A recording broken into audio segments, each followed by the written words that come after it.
Good evening. At this time, I'd like to call a regular meeting of the Wallingford Inland Wetlands Watercourse Commission to order. The date is Wednesday, September 5th, 2018, and the time is 7:02. Will you join me in pledge allegiance to the flag? I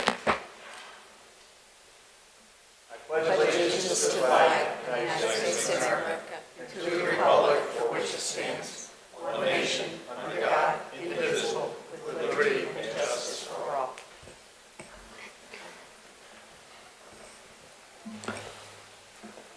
Roll call. Ally? Ally McKean. Jim Vitale? David Parent. Deborah Phillips. Bob Simon. Erin O'Hare, Environmental Planner. Okay. Consideration of the minutes of the regular meeting of July 18th. Any comments regarding the minutes?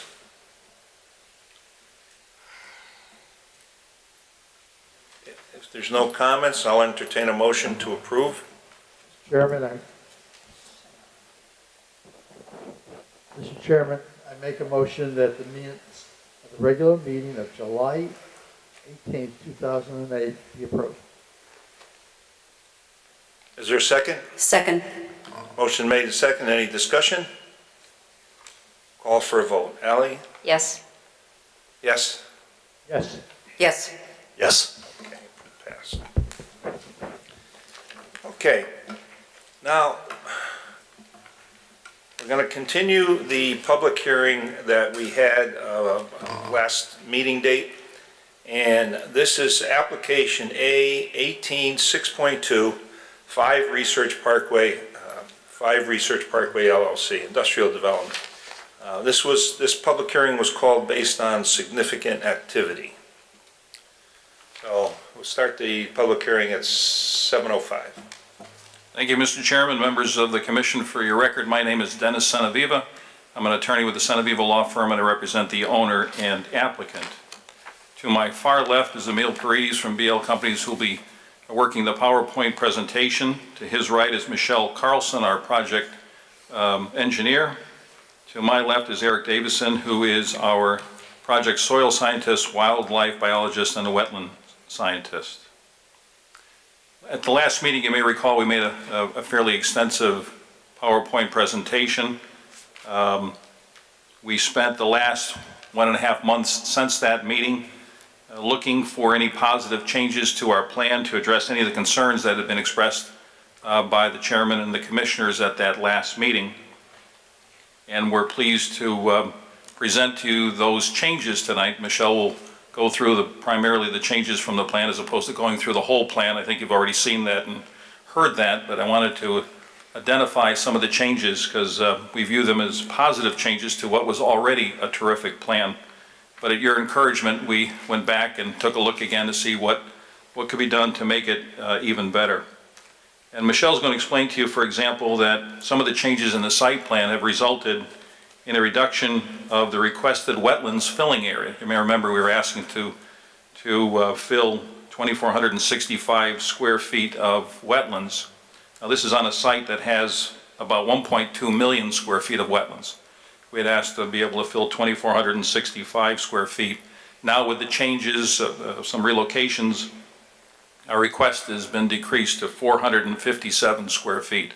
So we're asking to fill about 0.04% of the entire 28.5 acres of wetlands on the site. We've done that, a substantial, that's an 82% reduction from our last meeting. Again, based upon some changes, Michelle will go through those with you, but I wanted to give you that by way of an overview initially to let you know that we've been hard at work.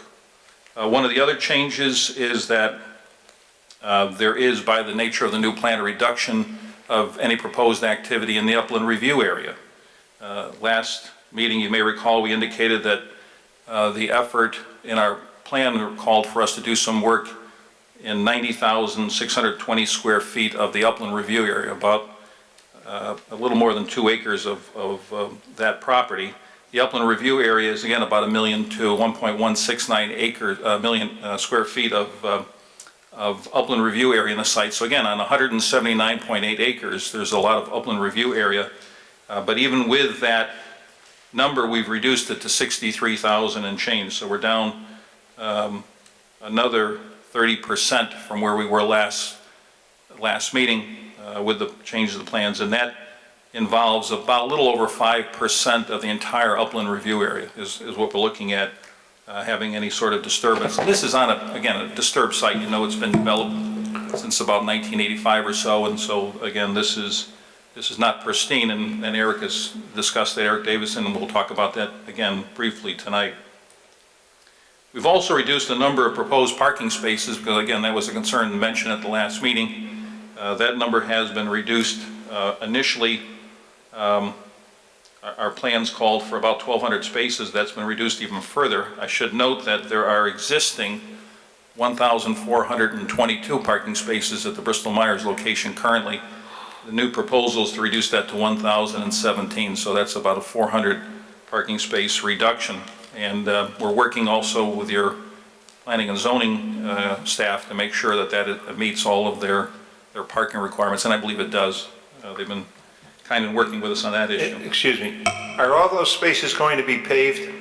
You know, that's a good question. I think we're envisioning no, that where there is an area that's going to be, and Michelle can point that out on the plan, where the expectation is that we will get it approved, but it will become an area that does not need to be paved. It'll be used for any potential needs of a tenant in the future. So, yeah, So the potential is it to be paved, but not necessarily right at the moment. exactly.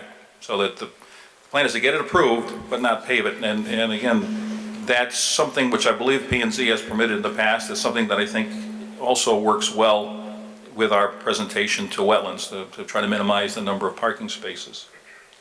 And the other thing that we've done is really probably the main factor, the main change, if you will. And I don't know, I guess we'll call it an improvement, although we thought our E&S plan, control plan, was pretty good to begin with. But I like to call it the super duper E&S control plan. It's kind of a legal term. And Michelle's going to explain that to you. What we're really trying to do, there's a recognition from the owner, the applicant, the project team. There's a recognition that this is a valuable site to the owner, but also to the town of Wallingford. So we're trying to marry the concerns, and we think that they're consistent, they're similar, to make sure that the site is developed in a way that does not negatively impact on the quality of your wetlands, or certainly on the watershed area or the drinking water in the town.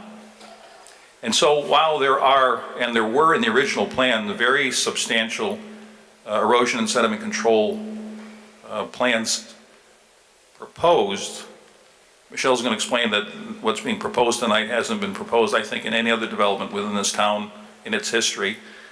Certainly hasn't been proposed in similar types of sites like the FedEx development in Middletown, nothing this extravagant and extreme. But again, we're recognizing, and Mr. Chairman, I wanted to make this clear to this commission, we recognize the need to address erosion and sediment control. And so we're very aware of the fact that it's an important factor, and we want you to know that it's a very important factor for the owner.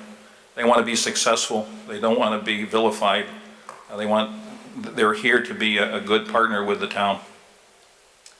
To that end, one of the things that was mentioned at our last meeting, I think the chairman mentioned it, but it was also raised by, I think, Eric Kruger from Water and Sewer in one of his comments, and that was to have a sort of an erosion and sediment control enforcement officer during the course of construction, certainly the site work, to come out and make sure that even though BL companies will be there and has offered to provide, you know, that additional protection and review, but to have your own independent party to handle that is something that's been recommended, and my client is agreeable to that. Thinks it's the sort of valuable insurance that's good for the owner and good for the town. So we're committed to working with this commission, with the community, to make sure that the plan is as good as we believe it is. And so, Do you have a person in mind for that job? you know, one of the names that I know has worked on other projects in the town, I think worked on the Choate project not that long ago, is George Cotter. I know he's well known to the commission, and so I thought that, you know, again, it'd be your choice, but to me it seems like a good selection, somebody who understands what he's looking at. And I think it's important that somebody who can communicate well with this commission, as he's done in the past. So that would be my suggestion, Mr. Chairman, but again, it's up to the commission. I would think that's a good suggestion because this site has that red soil that attacks to each molecule of water. That's what ends up happening. That he experienced that down at Choate School when he was representing Wallingford as environmental planner as a short-term basis. And he has worked with the product, that flax-sealant product, and he was amazed how well it cleaned up the water. Apparently, whether it's positive or negative, it drops changes the polarity of the water molecule and drops the red coloring off. It's not really a sediment, or else it would have dropped. Now, if you, I don't know if you secured him already or not, but whoever you secure, can they submit a report by the next wetlands meeting on a review of your existing plan? It doesn't have to be a 5-page report. I mean, it can be, but I think that person should be involved before any approvals. Well, we're anxious to move forward. I would not be opposed to that as a condition of an approval, so that he can take a look at it and see. I think, we're very proud of what is being proposed here, and I suspect that it won't take a 5-page report to tell this commission that again, this is not belt and suspenders. This is duct tape, belt and suspenders. I mean, this is really No baling wire? and perhaps there too. So we're very confident, we're very pleased to be before you, telling you that, this last month and a half has taken an excellent plan and made it wonderfully better. So, and recognizing again that we're doing things that are almost unheard of. I mean, because it's an important site. There has been a history that we've not been part of. And we'd like to think that the owner is committed to the town, is committed by bringing on a team that is well known to the commission, recognize that our reputations are at stake also. We're here. So it's feasible you would have some kind of report from a third party that your plan is feasible Absolutely. by next meeting? I don't see why that would be a problem as a condition of approval. Well, it can't be a condition of approval, because you're not going to get approval tonight as a condition of approval to have a report next month. Well, I suspect that, again, as a condition, you have to meet the conditions. I mean, that's the reason. Well, I'm looking for the report to say that BL Companies has done a thorough job in their soil and erosion control method. And then that might help sway me to possibly approve the project. Well, again, we were just hoping, obviously, like any applicant, they were hoping for a positive action tonight. We thought that we've done quite a bit. I understand what the chairman's saying. Well, I understand isn't there a legal meeting on? There's meetings going on on the 13th of this month? And there's Yes. other things going on. Are you prepared to recommend approval tonight? I got the revised materials Thursday and their responses to the comments Friday. I have glanced at the comments, I have made notes in the margins, and I haven't opened the plans yet, but I will be sitting down with them to go over everything. There's a lot of... So I think the answer is you're not prepared to recommend for approval tonight. I'm not prepared, but I like your idea of having an outside consultant on the erosion control plan, because I have a lot of questions on the erosion control plan and the adequacy of that plan, given the kinds of soils that are out there and the slope of the property. Doesn't sound like you're going to get your wish. Apparently. So where are we now? I guess we're continuing on with our presentation, let you know what we've done over the last month and a half, and hopefully give this commission a sense as to, what has been done and why you should have a comfort level based upon the presentation. Again, we haven't hired Al's engineering company out of, Wisconsin. We've gotten somebody who's got a good reputation and knows what they're doing at the site.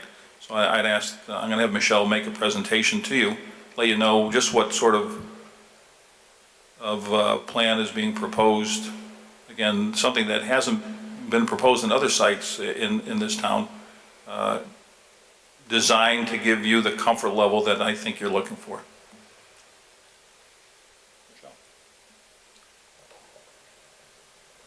Good evening.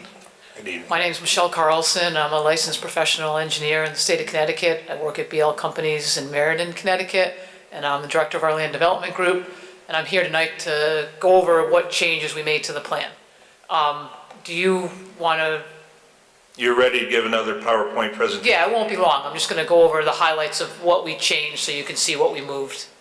Okay, and there was some discussion about some areas that not all the commissioners visited. Is that part of your PowerPoint presentation? We have 2 short videos of those areas as requested by Aaron, and we can show those to you too up on the screen. Okay. Would you like us to show you those first, or do you want me to go through what we did first? No, let's probably show those first, then we'll get a better feel of the overall project. Okay. Okay, now, commissioners, some commissioners can turn around and look at the screen. I'm going to choose to go over into the mayor's section. Be a big guy for one time. I used to be a fiscal officer, so I think I'll take the focus. In case I got to take notes. There it is first.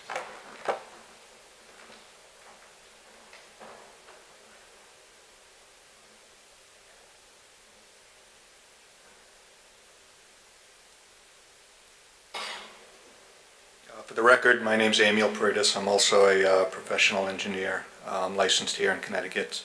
I also work at BL Companies in Meriden, Connecticut. The first video, I'm just going to narrate very briefly on some of these videos.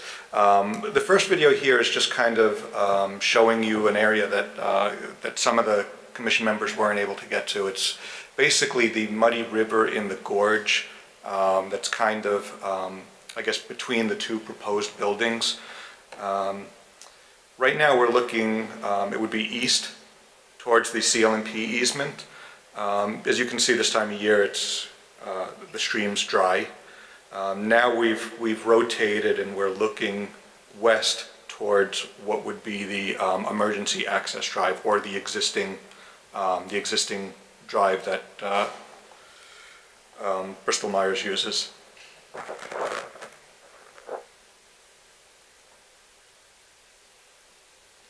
Now, this second video is we're standing right on the Bristol-Myers emergency drive that goes out onto Carpenter Lane.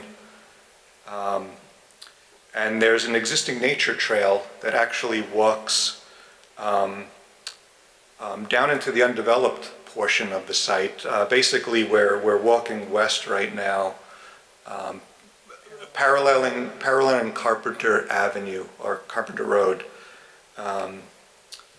This video is about 4 minutes long. I'll try to be brief in my narration. Again, this is a trail that Bristol-Myers kind of blazed in as a nature trail.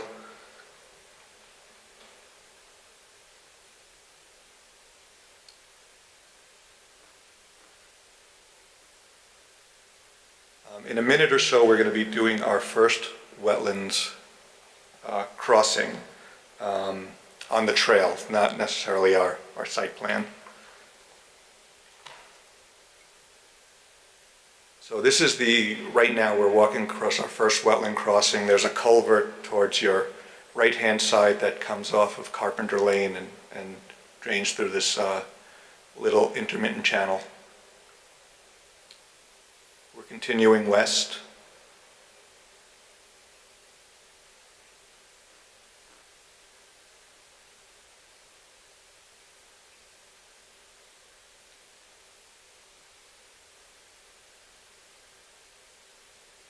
And after this video, I'll give you a quick indication on the map where we just walked.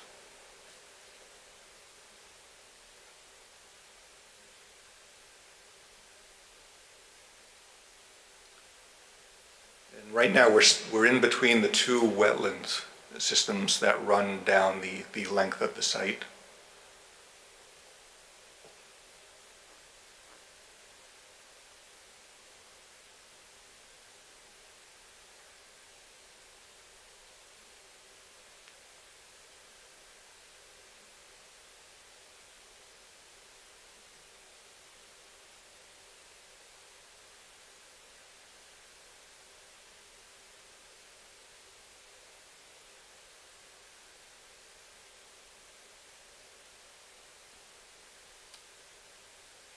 Now, over to our left-hand side is the lower wetland system closer to Research Parkway. We're gonna cross over it. To our right, there would be another culvert from Carpenter Lane that directs water towards this side of the site.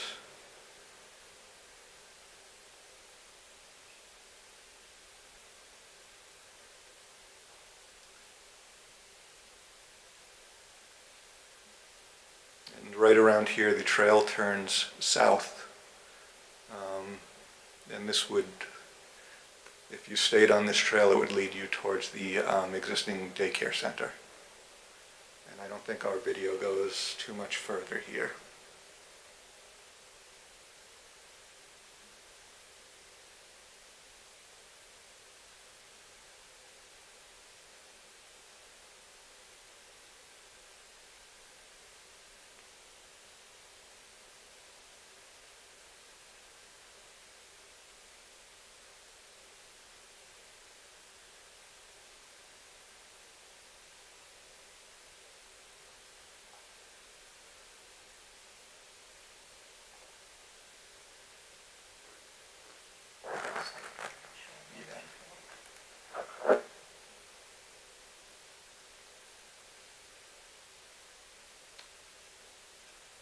Actually, maybe this map would work a little better.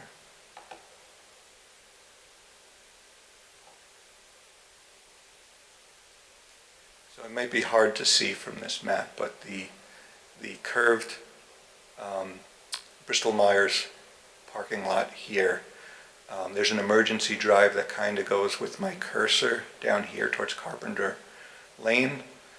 The trail we just went down basically starts at that emergency access drive, walks this way. This would have been the first wetland crossing where you saw those pieces of wood leading us across. We continued on. Our second crossing would have been this little wetland system. And then we turned and we walked in between these two wetland systems, and we probably ended right where my cursor is right now. And the first video we saw was probably right where my cursor is here. This is the Muddy River coming down from the CLNP easement and running through our site. So we were standing roughly where the cursor is right now.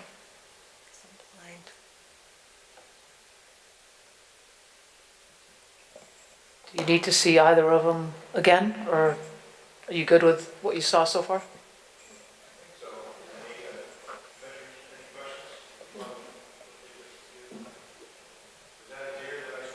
Yeah, it was. Unedited. And a deer. Are there more areas? No, those are the only areas you had asked me to. All right, so the utility crossing area? No? No, You don't have that? I don't have that, no. Utility crossing. Oh, down between the daycare. Yeah, we have photos of that area that we showed at the last hearing. If you need us to show photos again of the utility crossing back behind the daycare, we can pull those up if you want us to. Oh, I think, yeah, because some of the commissioners didn't walk down there, so it'd be great if it doesn't take too long to put them up. No, we can pull them up pretty quick.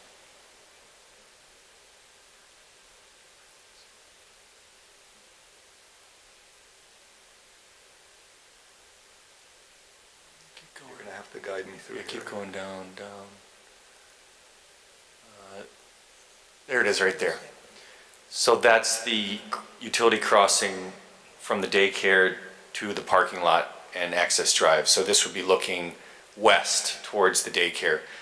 The footbridge obviously is what traverses the stream, which is confined by some riprap and fill. On both the right side and the left side of the photo is wetland areas that border the sewer line fill. So if you cross that bridge, turn right or north just after the picture ends, you would end up just on the trail where the video ended. Yes.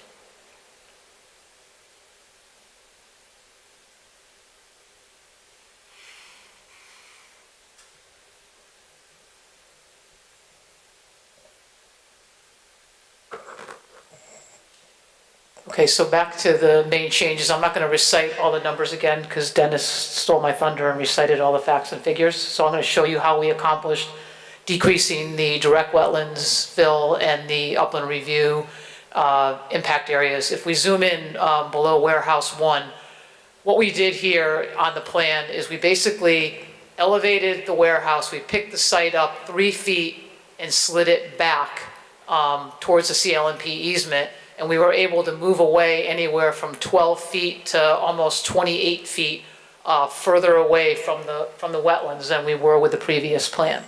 And we also, on the warehouse 2 side, what we did is we picked this side up approximately 12 feet and we eliminated some of the parking in here. The blue represents the previous plan, and black is now the plan that we have. So what we did is we removed this parking and extended the driveway up to pick up grade, to pick this whole area up 12 feet. So by picking this whole site up 12 feet on this side, we decreased the walls in the back by 12 feet. So the walls went down in the back. We also now have a balanced site. So with this plan, we have 600,000 less cubic yards of material we have to move around. So that's going to allow for faster construction, no material being hauled off site because it's a balanced site from the earthwork perspective. We have approximately 68 spaces that we're proposing to put in reserve for now, which are along here and in this area.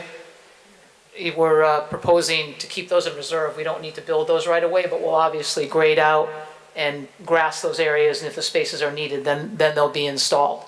So those were the major plan changes. Warehouse 1 side, lifted it up 3 feet, moved it back, and then warehouse 2, we raised it up 12 feet. And if you zoom in again over by warehouse 1, you can see where, starting at Carpenter, where we moved it back.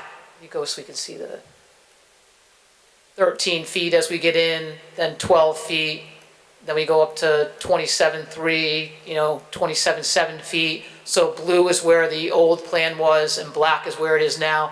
I know, it doesn't look big because of the scale of the plan, but if you put it in perspective, probably from, me to at least the screen along that area, we've pulled further away from the wetlands. So those were the big plan changes.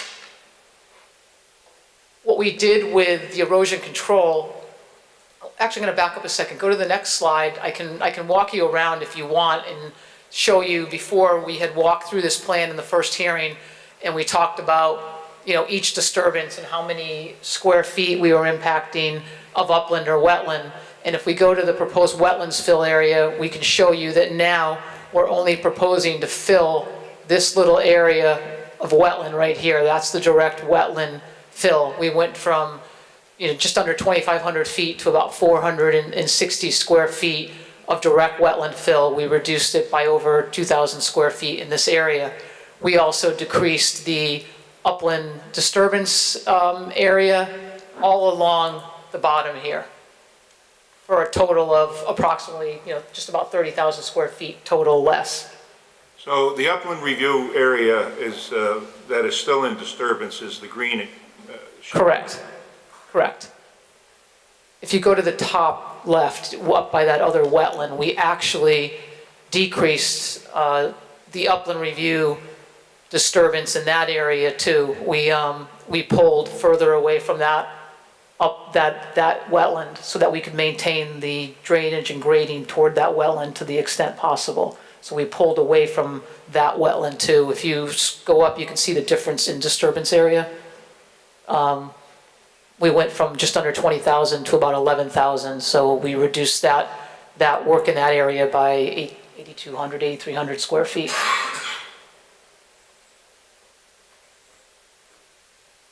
And I'd also like to point out that I don't think I pointed out in the last hearing, up by 2 and 3 disturbance areas, which are up the top there by the CLMP easement.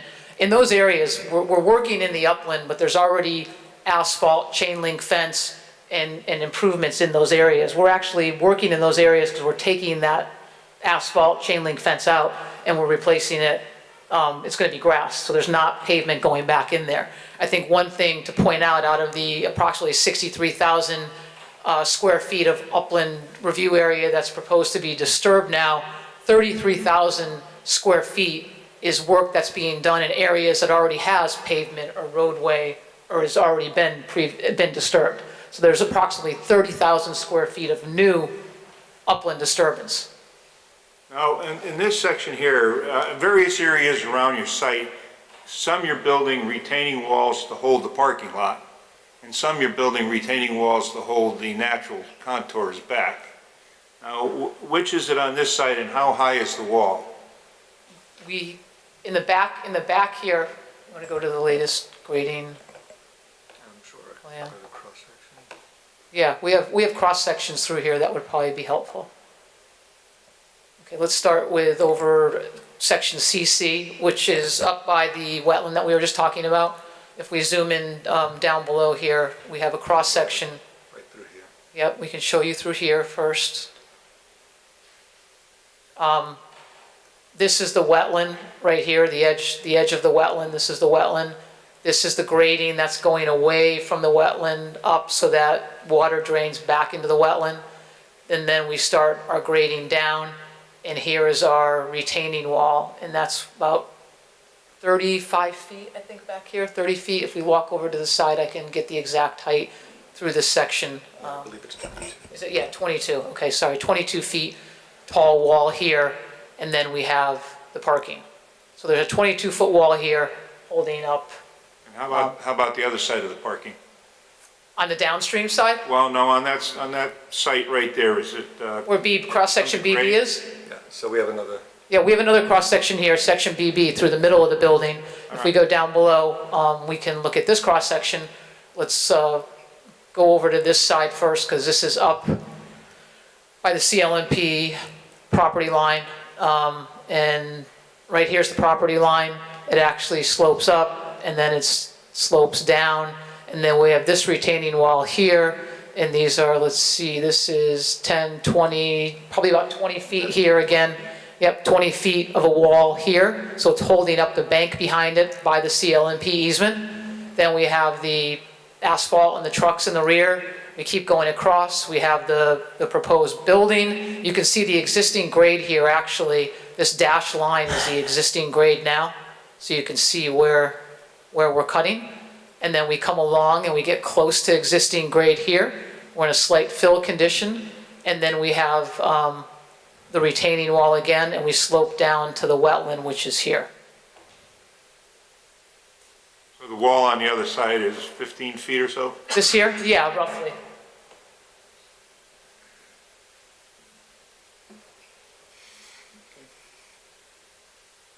And then we have one more cross-section through warehouse 2. We can go down below, and I can walk you through this cross-section too. Okay, here again, back of the property line, sloping up, and then it starts to slope down, and this is where we have the 2-tiered wall system. This wall here, roughly 10 to 12 feet, and this wall is approximately 20 feet or so in height, the second tiered wall. And then we come across the parking lot, through the warehouse, back up a second. This is the existing grade, so you can see the cut. The existing grade comes up and then it starts to slope down. We're cutting this wedge of material out here.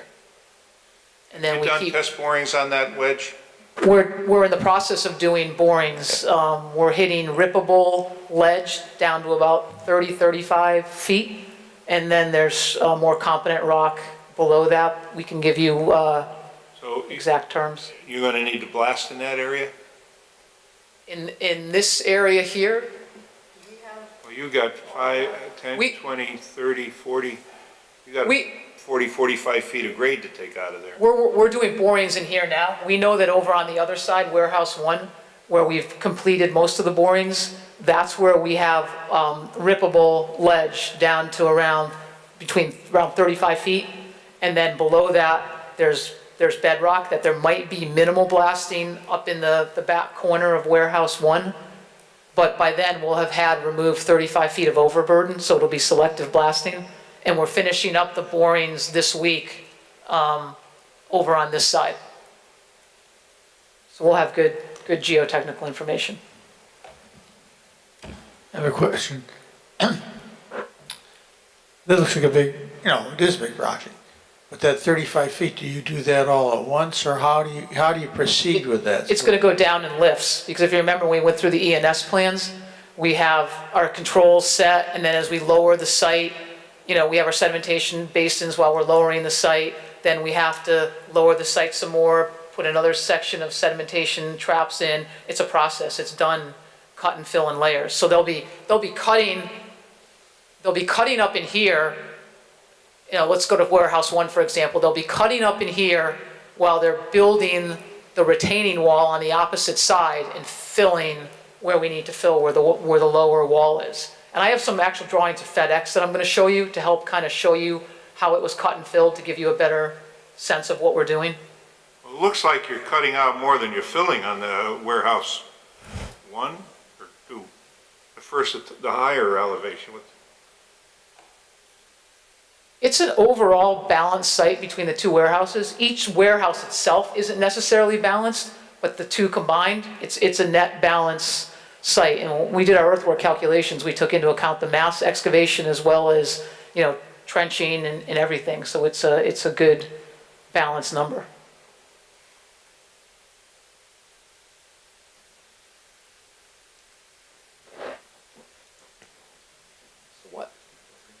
Yeah, this is just one section of a load wing of the existing, not a load wing, I'm thinking warehouse, a wing of the existing Bristol-Myers squib building, to give you a sense of the height.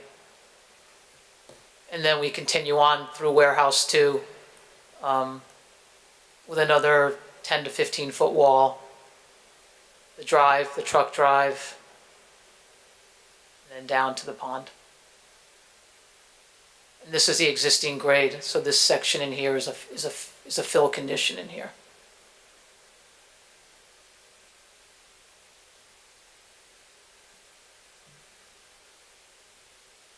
Now, as far as the ENS measures, we're going to be bringing the site down, as we said, but the first thing we're going to do is cut a path to be able to get our silt fence in, the main silt fence. What you see in red here is what we're proposing to do. We talked about a silt fence sandwich, and if you blow up this area here, on the downstream side, closest to the wetlands, we're going to put what's called super silt fence, and I'll show you a picture of it.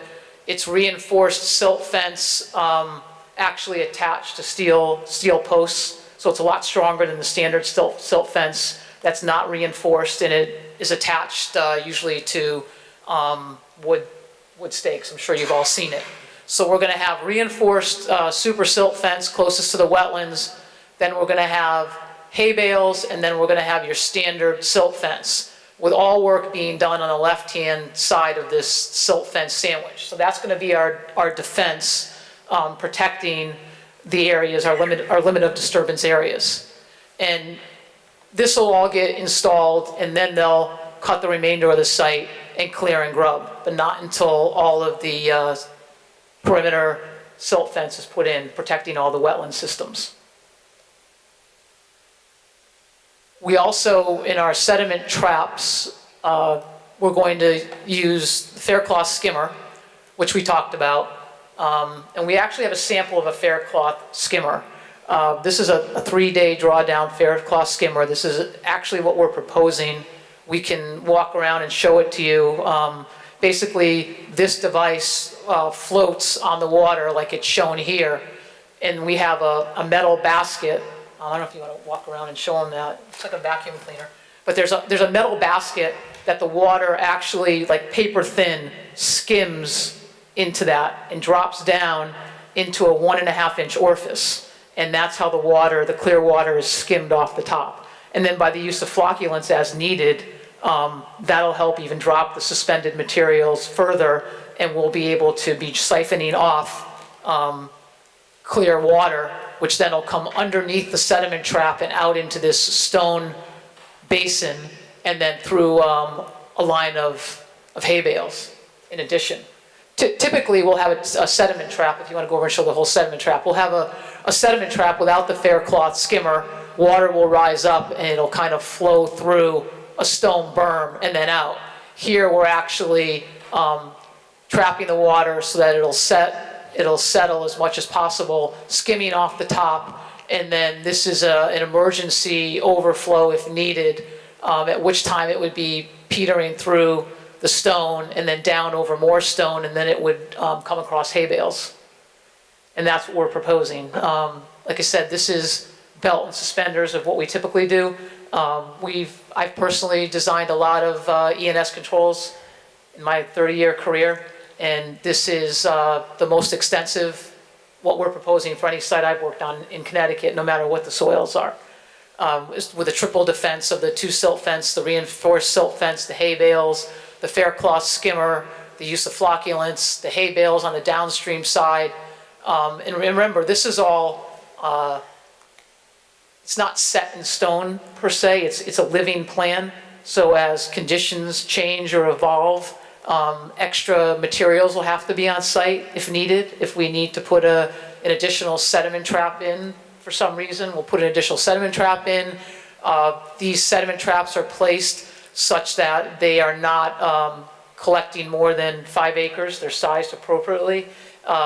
There's also diversion trenches that are put in that guide the water to the traps so that we're not going to have the downstream side of the sediment trap graded away so that water just sheets into the wetlands. It's when you're grading down, it's graded such that it's grading this way to the diversion ditch and this way. So water gets collected. There's no water that's going to be, sheeting down off of the work site into the wetlands.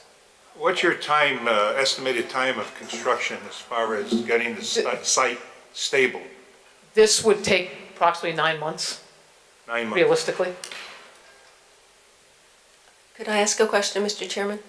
About the Faircloth skimmers, Michelle, I'm having trouble imagining, if you could help me with this, a sediment trap that's 70 feet by 100 feet. Yes. And your Faircloth is about yay big, right? This is about yay big. It's this right here. Okay, Yeah, and if we have, the heavens open up, and you only have an 1.5-inch diameter orifice on your Faircloth skimmer, I'm having trouble imagining it. That's a large surface area, and it's all trying to go into this 1.5-inch pipe, exiting to exit, and the rain's coming down. I'm having a little trouble with this. Could you help me with this? Yeah, the traps are sized appropriately. They're deep. It's not 6-inch shallow trap. The trap is designed to have water flow into it in a large storm event. And then there is a stone wall on this side where water also can seep through and go out, and then into the next stone that we showed on the, if you go back to the detail, once you get out of the said trap, there's still a layer of stone here that water can flow over and into the hay bale, or the majority of it will come out this Faircloth skimmer. I mean, we've used these on jobs in Connecticut very successfully.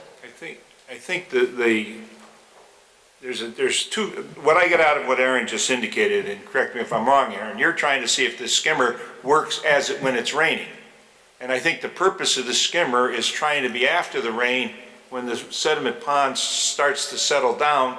This wants to grab just the top inch of water. little by little. I Correct. don't think anything's gonna control during a 100-year storm event.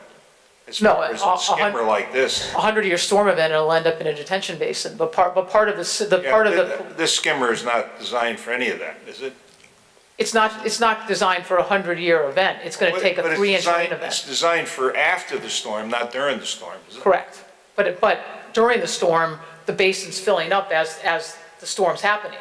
And then as further belt and suspenders, we're gonna take the ponds, the existing ponds that are there, where the dam is, we're gonna lower that water, okay? So that's gonna be down. So we have a suspender upon the suspender. If something gets through, if any sediment gets through, it would end in the pond before it goes even out. It would never get off-site. We had 140 acres open at FedEx at one time, and I'm going to show you a photo. 140 acres. Red, soupy, silty, we have a geotech that can say it's similar material. Not one breakout or issue on that site into the wetlands. Not one. 140 acres. We have, at most here, 80 acres. And I know this is a huge site. I mean, we're doing a lot of warehouse work, a lot of big sites like this, whether it's in Connecticut or across the country. And, you know, I'm designing it with Emil's, you know, we're designing these systems and my stamp's on them. I mean, and it's gonna work. I mean, I'm 2 miles down the road. I'm not here selling something that I don't believe in that's gonna work. I'm not going anywhere. When this is under construction, I mean, we're sitting here 2 miles away down the street. Question. You have said something very important. I mean, how many of these projects have you done? Oh, geez, a lot. Middletown, FedEx, designing this one, but under construction, let's see, one in Charlotte, Memphis, Denver, Fort Worth, Texas, Allentown, Pennsylvania, bigger than the FedEx site I'm gonna show you. Costco's, you know, not 80 acres, but, you know, 20 acres, New Britain Costco. East Lyme, which is gonna be under construction. We did Lisbon Landing, a lot of big sites, yeah. And then, residential Gateway Commons in East Lyme, Connecticut. A lot of land open at once. That had to be 80 acres at least. That was just opened 2 years ago, so that was recent. So that's why it's not trying to be matter of fact about it, but we're confident in what we're designing in the soils. So it seems like the confidence that you're projecting is because you've had a lot of experience. Correct. Yeah, I mean, a lot. I don't want to tell you how old I am, but I've had enough. But they don't have that red soil, all those other places. Some of them do. Denver, worse than this. Middletown, I'd say the same as this. Middletown. Let's pull up the photos of Middletown. Fort Worth, terrible. We're in Middletown. Industrial Road, up where the old Etna was. The old Etna was? Yeah, the Well, old- with FedEx site. Yeah, But that soil wasn't, it was more of a heavy clay soil that didn't drain. It didn't have this red, oh, it sure did. It was slick as could be. When it got wet, you couldn't even drive out there. that's right. That's absolutely true. I know the condition, especially where they built a new National Guard facility. You're right, but it's not the same red soil that Bristol-Myers has. Did it stay in suspension? Our geotech engineer said it's similar. Did it stay in suspension? Did you have water with that red stay in suspension at FedEx? Oh, yeah, we had water stay in suspension. That red soil? Yeah, oh, yeah. That same Yeah. condition? And then this site here, this is FedEx Middletown. You can't see the whole site to the left and the right of this, but there was 140 acres open at one time. That building obviously is going up at this point in the photo, but prior to that building going up, that too was dirt.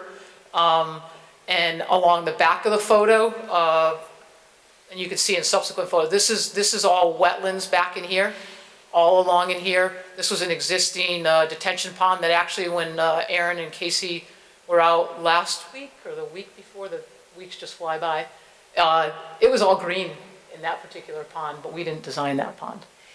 Michelle, can you blow this up to show us a sed trap? Are there sed traps on this, in this? Yeah, they're hard. Photos. Yeah, they're hard to see because of the scale of it. There was one over on this side, and there was another one back in here. Sorry, Yeah, I have a photo of one in here somewhere.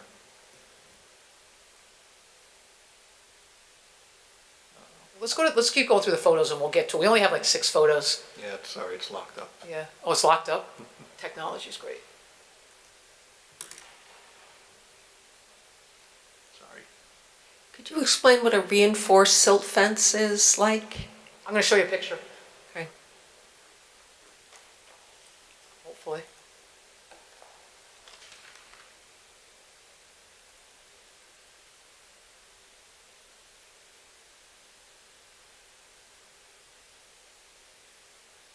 It was also in Milford. We worked with an expert with flocculants on one of our Milford projects, where actually when you start, excavating, you get the live samples in situ, and you work with them to see which flocculant's going to work the best. And at different times of the excavation, you could be using something different depending upon the makeup of the soil. This is now present day almost. This was all open before. This wall here is over 50 feet tall. This wall is a good 40 feet plus tall. This is about 100 feet wide, and then there's another wall here that's another 35 to 40 feet tall. And this is, go back to that one, you could actually see the silt fence in that photo. This is a row of super silt fence, just one row of silt fence, nothing more. And then wetland, upland, and then the Mattabesett River you'll be able to see in one photo. Go to the next photo. Is that locked too? You can look at the canopy. This gives you a sense of the height. This is about 16 feet. This is the material. Here was a sed trap, Aaron, back in here. You can see the water in here. This was as they were excavating, just to show you the dirt. Yeah, you can see that very red color of the soil. If you go to, we think we have silt fence photo. That was hauling in some material there. Here's another, that's another sed trap back in here. Keep going. This was another trap back here.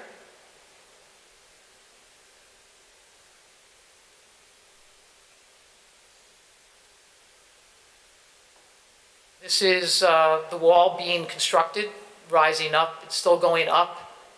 This wall is over 50 feet tall when done, and it grades off with the biodegradable, well, this wasn't biodegradable matting, but the matting, we're proposing similar matting but biodegradable on all the slopes.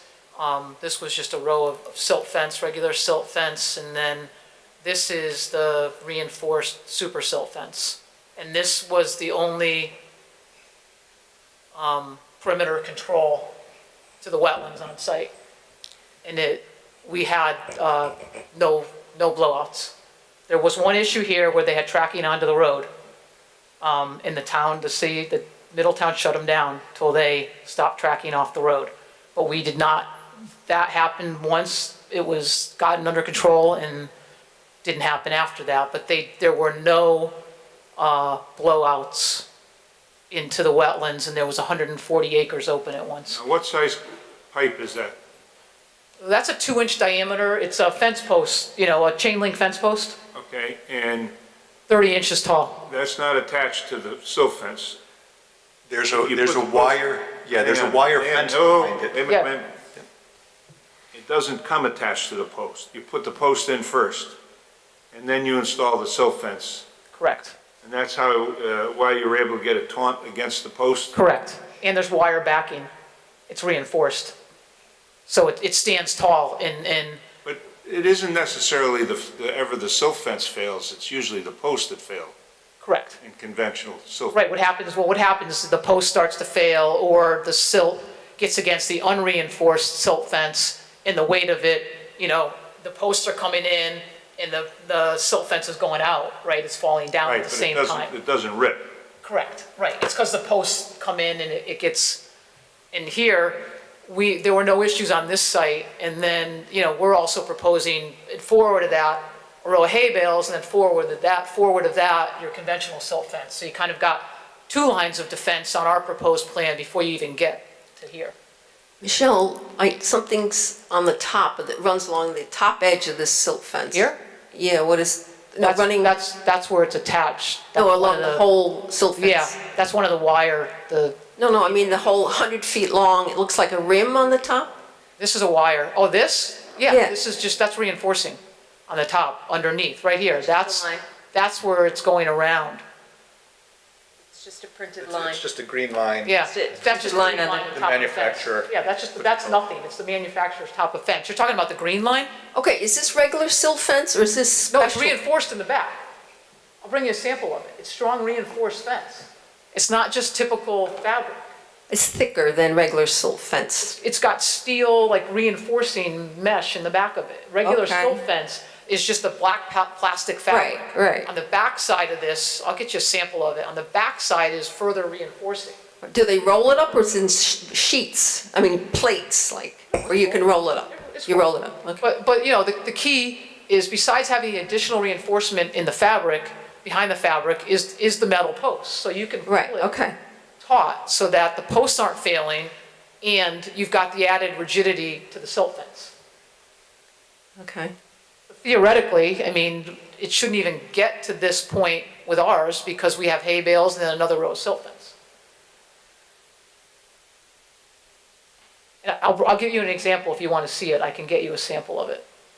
Like we brought the Faircloth skimmer, I can provide that. Move on. Yeah.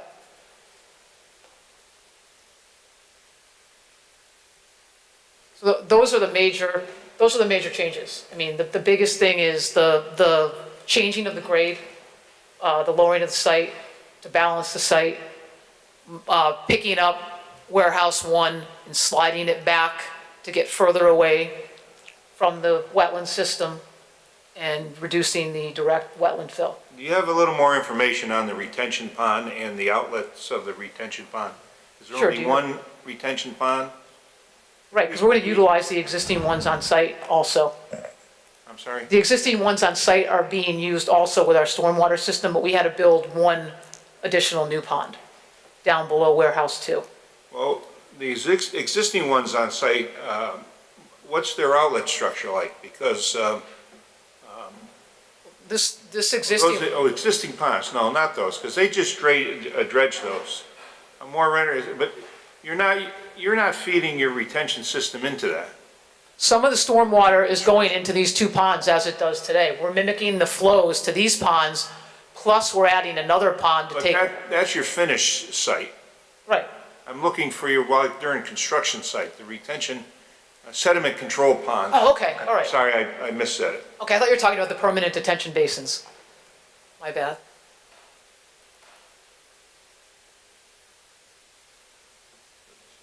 This is phase 1 when we first start working, and these are the 100 by 70 square foot sediment traps throughout the site. And then we're also using the permanent basin as a erosion and sedimentation control measure too over here.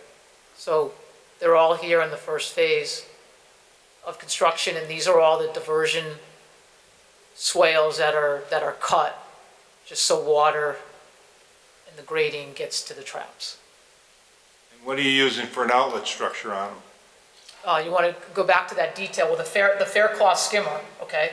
And then we have a stone. That design is on all those individual ponds. Correct. And then this has actually a bigger Faircloth skimmer. It's got a bigger one of those. You know, it's 2 feet by 2 feet maybe? But the dam structure is going to be the same. Correct. Correct. But it doesn't have any wear for measuring storm events? No, what happens is in a storm event, if water's flowing out of these, whether it's over the stone or out the pipe, we have to take turbidity tests. So when it's coming out the bottom of this pipe in a storm event, if it is, we have to grab a turbidity sample while it's raining. Anything that's flowing off of our work area, we have to take turbidity samples. But as many other ponds, they've had a wear that allowed the different volume of storm events to flow. You don't have that. Those are more permanent detention basins, You not think- the sediment traps. All right, the sediment trap you think is going to be to handle whatever storm that comes? Correct. That's what they're sized for. That's why there's so many of them. Because they're not permanent structures. They're temporary, and they'll move as the site gets built up. You all set? Yes, sir. Commissioners, any questions? Any comments? Aaron? Yes, I have a few questions. Michelle, you also changed the roof flow. I asked you to see if you could disperse the roof flow. Point. Thank you. We added one outlet here. Before, we didn't have any midpoint or outlet along here for any water to get into the wetland system, and we took some of the roof water and we're discharging it. No, but now you have 3. Correct. We have one over here, right? Here, and then these 2 here. So there's 4. Well, the one by Carpenter Lane I thought was for the parking lot. Well, yeah, exactly. We have 2 roof. 2 roof in yellow, right? Yellow's taking all the roof right here. And this is parking. And The sand filter. And you have a 3rd one to the east, to the river. Yes, correct, where we have the red. If you want to go zoom this, take this down, right. The pink part here, that goes up to mimic the flows that are going up to the Muddy River today. Right. This outfall, this discharge point is here today, but we're enhancing it and putting level spreader and roof water here. Okay, so my original request was to look at a way to disperse the roof flows, because this is a 14-acre flat roof. Correct. So you got a tremendous amount of water coming off that roof. And it used to hit, most of it used to hit land, some of it hit the existing parking lot, which is going away, but most of it hit land and then had a chance to infiltrate into the soil and slowly seep into the wetlands. So now you're replacing it by the 14-acre warehouse roof. So I just wondered what gets in the way of providing, I don't know, 10 roof discharges? Why All do this you only pipe here is perforated. So as water comes into this pipe, there's the ability for infiltration into the ground. This is all perforated pipe. But isn't that, when you say on the east, didn't you just cut it down 30 feet or 20 feet or something? Well, it's part cut and part fill. This is a cut condition here. This is a fill condition here. Right, so when you cut down that soil, the overburdened soil, you cut it down 30 feet, what are you into? I mean, what kind of material are you into? That's what we're working on now. There's a lot of weathered bedrock. Yeah, I don't, It's all how would that infiltrate or at all? Do you Oh, think sure, that? you'll get some water, storm water that's gonna go in there. It's no different, than what's there. There's some topsoil there now, obviously, which some of it'll go in, but it still gets to the same point, right? When it's infiltrating, it's gonna go down into that soil. There'll be some infiltration that's going in here. Okay, And then we've added the discharge, so that we're trying to mimic, the existing drainage patterns. And then this wetland, if you remember, Eric, I don't want to speak for you, if you want to talk about this water coming in here and here, this seeks a level in here. We're not starving this wetland of overland flow that's going to get into it. it's just that there's a dramatic difference between the hydrograph or the hydrological regime today versus after it's paved, because after it's built, you get the stormwater all at once, and today, after a storm hits, it's slowly infiltrated into the groundwater and it seeps out and it's constantly feeding that wetland underground, subsurface, slowly over time. So it's a change. It's, you know, there's a change. I would say that we're getting water into the wetland and it's gonna seek a level and seep into the wetland where water's falling now over land here. It's never getting into the wetland.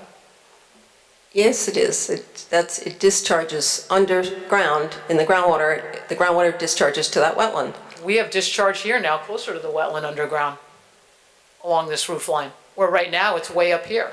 The wetland's down here, it's way up here. So we have perforated pipe all along here where water's gonna get down. These pipes are essentially flat. Water's gonna seep down into the ground through the perforations in this pipe. And then you have water that's gonna get discharged over level spreaders in sections to feed the wetland system too. So you're getting infiltration and direct discharges. All right, is there a reason not to have more pipes? Is that it just costs money? Is that the reason?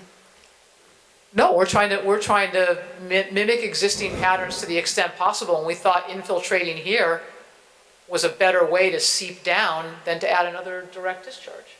All right, now is any of that detained, or that detention box on the south side? That's storm, that's the parking lot? Correct, the purple's parking lot. The yellow and the red are roof. All right, so there's no detention for the roof flows per se? Well, there is per se. I mean, some of it's in the pipe when it comes down, right? It's getting slowed down in this long pipe. And then ultimately it goes through the wetland and into the ponds where it goes. All right, so you don't have to meet peak flows where it comes out? Our design points you don't have to meet peak flows at each of these individual outlets. You have to meet peak flows at your design points, which means at the off-site points, we can't be increasing the rate of runoff off-site. We're not allowed for the regulations to increase the rate of runoff through all storm events. So we are not increasing the rate of runoff through any storm event off the site. Right, I understand that's the way the model works, but as far as the wetland goes, it'd be great if you could, you know, maintain peak flows at a given location. I think, you want to add? Yes, I think we're if I- mimicking the flows to the wetland. I mean, I would If I prefer can to jump air. in really quickly, I just wanted to just clarify. These roof drain pipes are actually oversized. They're not small pipes. We have 42-inch and 36-inch pipes that are perforated. And then we have an outlet control structure before we discharge to the wetlands. So they are acting as detention. Basically, they fill up as much water as can get into the ground, gets into the ground before it discharges out to these direct outlets. And we have modeled the wetlands. We do have a design point right at the wetlands. Yeah, which is So right here at the narrow point, so we're mimicking the pre-development peak flows at this point. And then also off-site. So we actually have 5 design points on this site, not just the one at the outlet. Oh, good, yeah, And we're matching flows at all of the 5 outlets. all right, that's As good. close as That's possible. good to know. We're not increasing them, we're slightly below. Okay, that's good to know. Another question that came up internally was with that detention, I don't know what to call it, box, subsurface detention box. Yes? When there's a little storm, like a less than a year storm, it goes into that box and just sits there? I mean, in other words, what's the outlet of that box? At what level storm will the water start to flow and exit that box? There's multiple orifices. Right. There's one small one at the bottom to Allow water to to flow up. throttle down water in the smaller storms, and then there's bigger orifices as you go up, Right. There's as it low fills level. up for bigger storms. All right, the concern was for stagnation, but it sounds No, it like doesn't, you've because you have a low level orifice designed and then for that. higher level orifice, Yeah. so as the box fills up, it's flowing out. And a low level orifice is smaller, so less water gets out, and then, but it doesn't sit stagnant. Do you want to talk about the bentonite wall and your change that you made on that side? I'm sorry, which side? The bentonite wall, you made a change? Oh, yes, we want to go back up there. What we did is we modified the grading so that, with the previous plan, some of the grading that was going toward the wetland, we actually inadvertently had taken away from the wetland. So we put that back to as close as possible to existing conditions. So that, as you saw in the cross-section, we showed that we had area flowing back to the wetland. So does this show the new line or the old? Yes, this is the new. And you'll see that on the plans that we submitted. Okay. Okay. I don't know, I have other questions, like the drawdown, you said tonight you want to draw down the large pond to use that during the construction phase for sediment basin, right? Well, as an emergency. Oh, only in Only in an emergency. We're not using that as part of our erosion and sedimentation control, but if we keep that down, if there is something catastrophic that were to happen, you know, Mother Nature, we have the ability to have that as a downstream defense. Okay. And it's one thing we'd like to see is a contingency plan, like written out for that event, that in case, in that eventuality. Yep. Like how the process would work, how slowly you would draw it down, you know, what kind of erosion controls you'd put there, that kind of thing. The good thing is with inclement weather, rain events, we have some warning usually. It's not like an earthquake that just happens and you have no warning and it hits. At least, you know, we can be prepared in advance of a large anticipated rain event. And another thing we're looking for is flocculant information. As far, I don't think you've turned in any flocculant. Well, no, because it's going to be based upon the soils at the different levels. So we'll grab soil samples and we're going to work with an expert to make sure that we're using the right flocculants. I can get you her name. I don't have it off the top of my head. Or did We you? worked with her in Milford, Connecticut on a project. Okay, did you turn in anything about the flocculants? In other words, is each sediment trap going to have its flocculants, like on logs, on ropes, or they do it? I mean, we'll have it on site. If we need to put it in, we'll put it in. We're not going to start putting it in unless we need it. Okay, and it would be in blocks? Yes. Right, I know our water division's very interested Right. in that information, Okay. yeah. I have some housekeeping to do, Mr. Chairman. I don't know if anyone has I just other want to say one more questions. thing. I mean, I clearly understand from Aaron and from you all the importance of the sedimentation and erosion control plan. We're not taking your concerns lightly. I mean, you know, I have to stamp the drawings. I have to, if I say it's going to work, you know, I'm based on experience. I can't. You got between your mouth and God's ears, is that what the stamp is worth? I worked hard to get that stamp, and I've been That- working that- at it for 30 years, I can so. appreciate the stamp, but the stamp isn't going to save you with a storm event. A contingency plan with draining the pond down, having 3 layers of silt fence, all these sediment traps, you know, good inspections and procedures. It's, you know, being prepared, right? What's the Boy Scout motto? Boy Scout motto, yeah. Well, we understand that you have taken a lot of concerns regarding this soil and erosion control. But our experiences in this particular area of town feeding into a drinking water supply has been, it's been an issue from before. So I don't think, we don't take it lightly from the standpoint of wetlands. But this whole thing with the town is, there's other departments in the town that has never looked as close at an application as this one is, as far as sediment and erosion control. So, you know, it just, I don't think we can ask enough questions, and I just don't know if when the feeling of comfortable, everybody's comfortable with it. We just really are doing the best we can with the information it had. That super silt fence is an interesting product. Does it go in the first, in the front row, or does it go in the last row? I mean, I think you've probably put it in the right place, in the last row. It's going to get beat up in the front row. That's if things fail.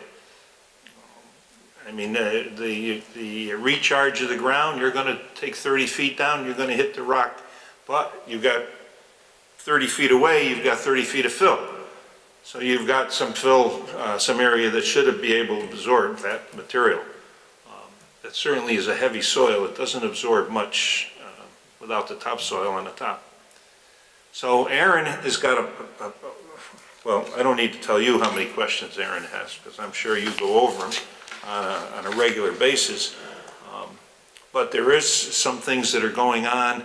It seems to be with the law department. I think one of the big issues here is a bond. Somebody's got to determine how much the bond should be. That should be done before the next meeting. Is it $100,000, $200,000, $300,000 bond? I don't think this commission has bonded enough applications over the years. We usually have them blow back in our face. But this is a public hearing, so before I ride my soapbox anymore, I'll entertain any comments from the public regarding this application. We just need your name and address for the record. Use this microphone.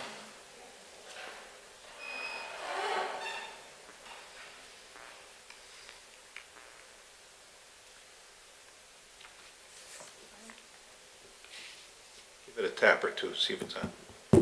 There you go.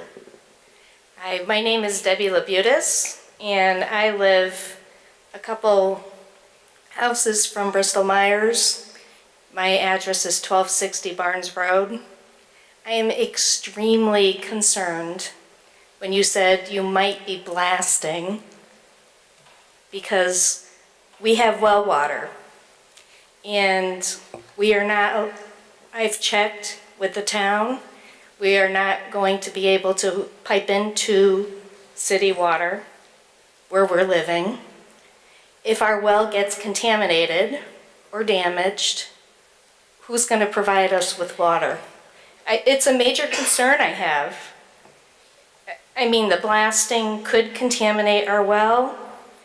Who's going to pay for us to get water? And how are we going to get the water? Who do we go to? Is it the town? Is it this company? This has always been an issue, and I've recommended to every applicant or the neighborhood of an applicant to make sure you take some samples before this thing takes off or this project starts. Take some samples, get them tested, keep them on record to see what it is. I think in this case, if they end up blasting, and if they, you're going to know if your well is a problem because it'll turn red, the water will turn red. The only interesting thing that I could say to you is that when Bristol-Myers expanded the last time, they did a lot of blasting. They took out a lot of rock. And I think the only difference in the presentation tonight compared to the previous time they expanded is this group may be digging down 30 feet and hitting a rock layer, where Bristol-Myers went back into the mountain. And when they went back in the mountain, they took out 30,000, 40,000 yards of rock in that mountain. Now, we have heard some person had a problem indicated from that project, but I don't know how to protect you against that. We can only do the best they can. They may have an insurance policy against it. They may have some kind of offer. It's a shame that city water, they're running city water all over town, but it's not everywhere. Right, and that's my concern. I mean, our house is our investment. We almost paid our house off, and we want to retire. Are we going to be able to get water? If something were to happen with our well, how are we going to get this fixed? Well, do you have any comments? I do, Mr. Chairman. We've retained Terracon as our geotechnical expert. Brian Opp is here tonight, who can, the report's not quite complete, but he can respond to that concern. I can tell you that one of the things that we've looked at as part of our preparation is where are the closest residential, properties. I think the closest is something like 900 and some odd feet away from the site, and Brian can explain that when there is some selective blasting, that the the distance of the impact, because you're talking about 2-inch holes, I mean, really a relatively modest amount of blasting, should not, our information is it shouldn't come anywhere near close to any of the residential properties, but we'll bring Brian up to the table. I've got some personal experience with such things, and I pulled a well pump up because the water was red, and it was from an aggressive blaster.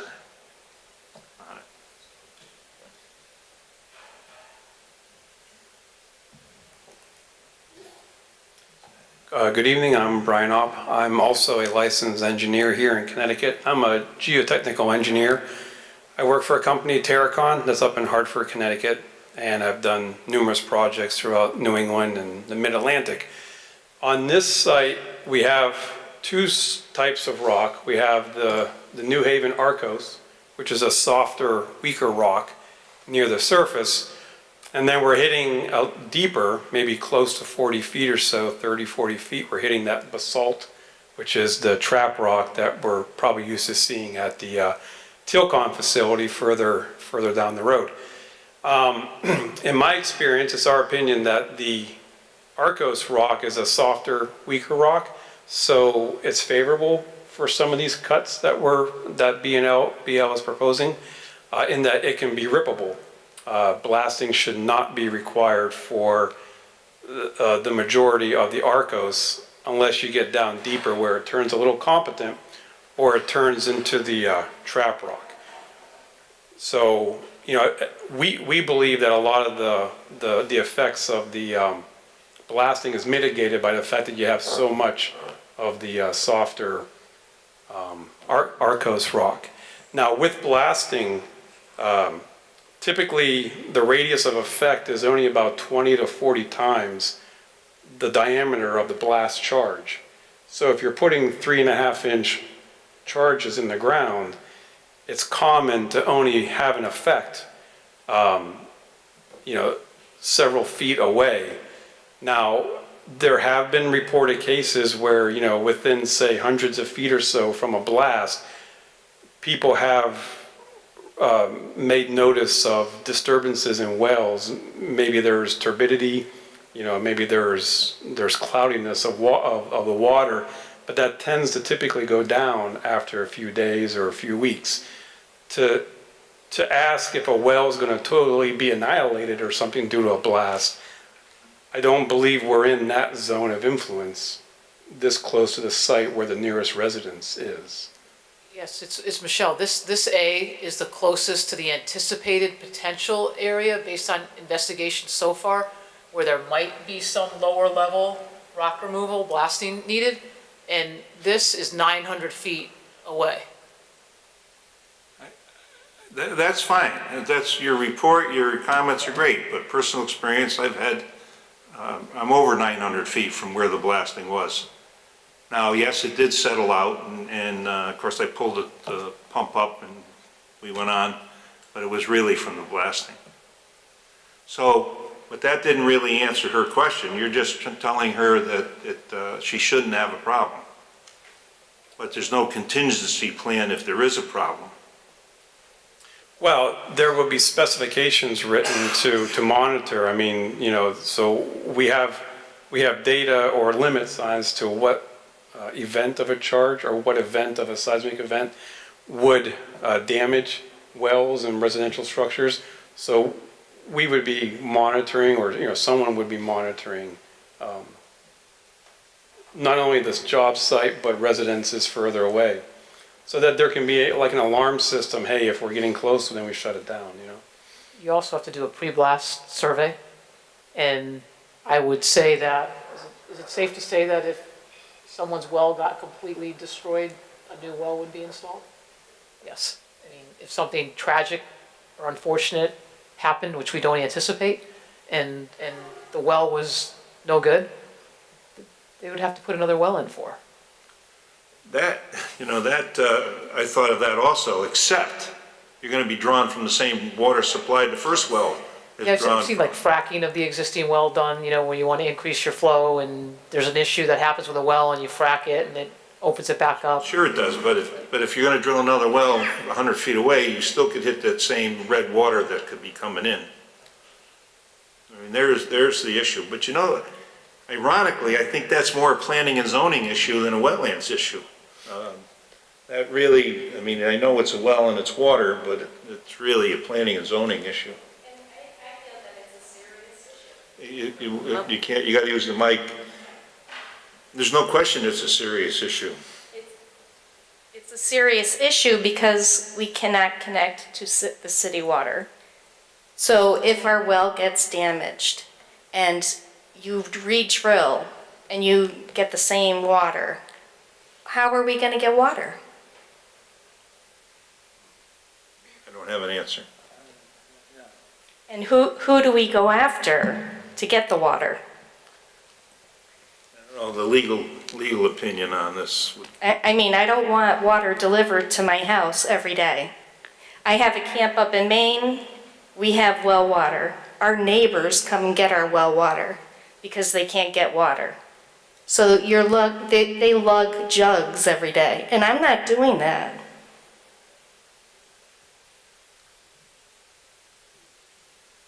I think it's I just want this on record. I'm concerned about it. Can I ask a question? What happens if the unthinkable happens and it comes down to there is no way to restore her water, that which means her property would become useless?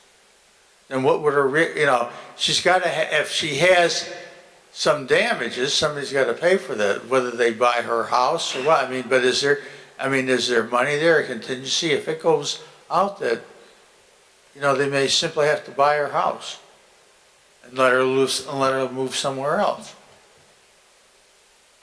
Does anybody know how close the water supply is to your property? Is the city water out on the Williams Road? It's out to the hotel. Is it past the hotel? It's out on Research Parkway, right? It stops at the hotel. And we were told that not in our lifetime are we going to get city water. It's not going to happen. So that's why I'm extremely concerned about this project. And saying that you're going to buy our house, what if we don't want to sell our house? I mean, we've lived there, I don't mean to jump to conclusions, but it's not taken to me lightly. If I want to sell my house, I'll sell it, but I don't want to be told that I have to sell it, that someone's going to buy it because we have no water. Okay, any other comments from the audience?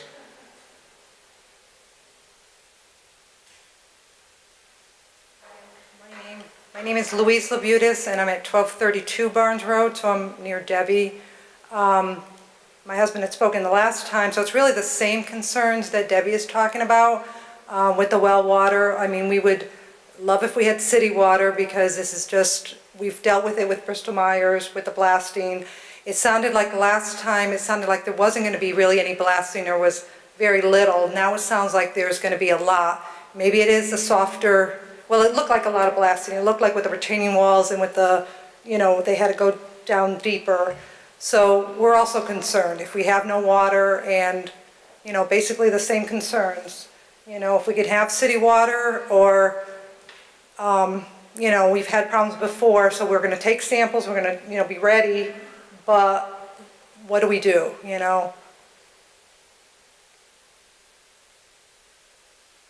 It's a difficult question because, I guess the only thing that's to do is there's lawsuits involved, and nobody should want to get involved in lawsuits. Right. And I'm not sure how many houses around have wells, but right in our area, there's probably 6, 7, 8 houses. We're all on well, so I'm sure there's more around there. So. It's an issue. Very concerning, yeah. And that's what we thought, that this meeting was more for that. I know the planning and zoning is everything else, So there's definitely other concerns, but this is more our water. Well, that's why it sounds like it belongs here, but it's probably really a planning and zoning Well, issue. we'll be there on Monday. Good. So, thank you. Okay, any other comments from the audience? Commissioners, any other comments? Aaron, you've got a lot of things going on here. Again, I asked you, are you ready to vote on this? And you don't vote, but recommend this to be voted on tonight? Oh, no, we're not there yet. Like I said, I haven't looked at the plans that came in on Thursday. Okay. We had Monday All right. off. Okay, so we will continue this public hearing till October, whatever the date is, October 3rd. October 3rd.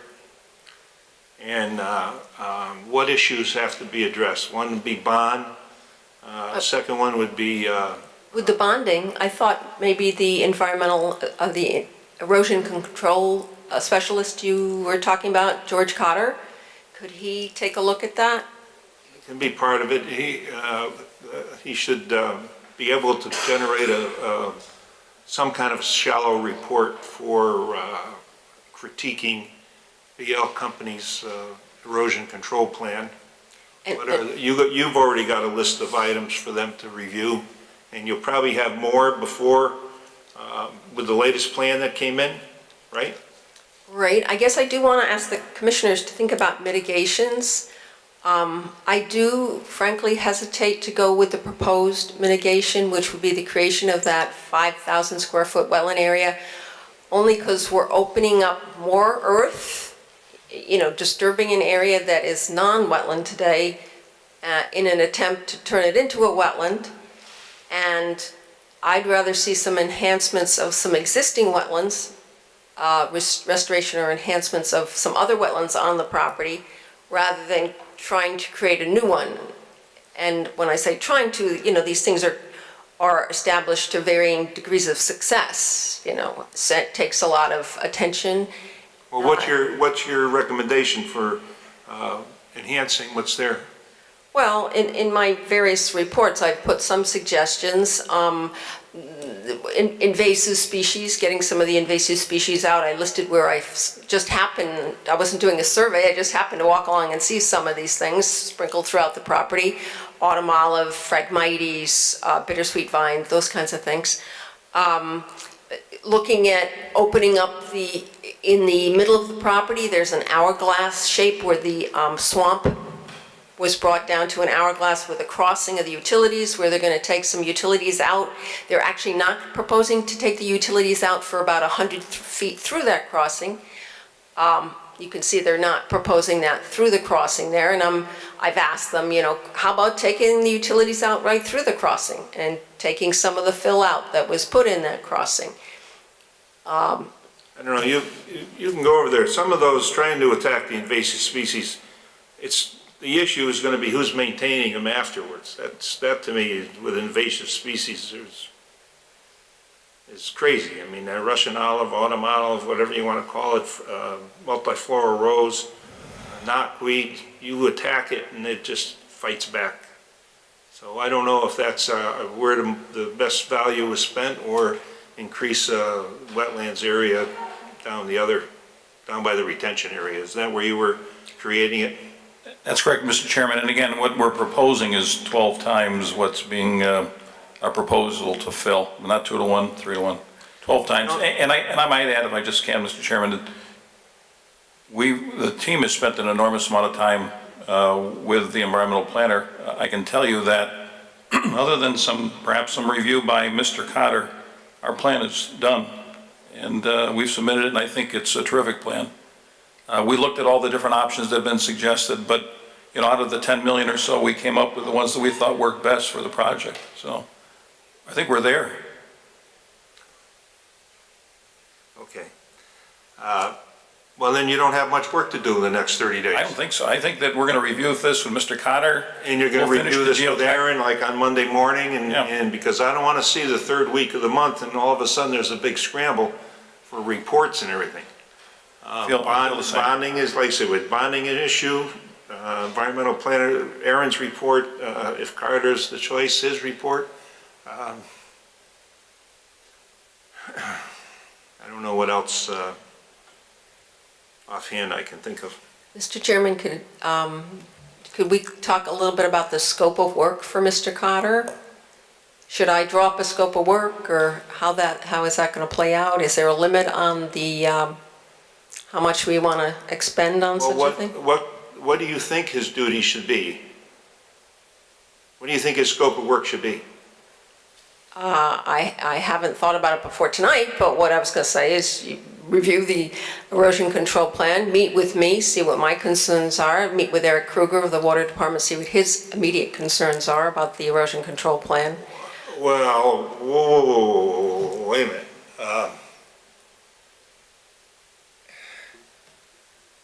Has the water department already commented on the erosion control plan? No. Well, a few minor things. They asked for a filter berm in the, on the said track. Well, has BL done what was requested?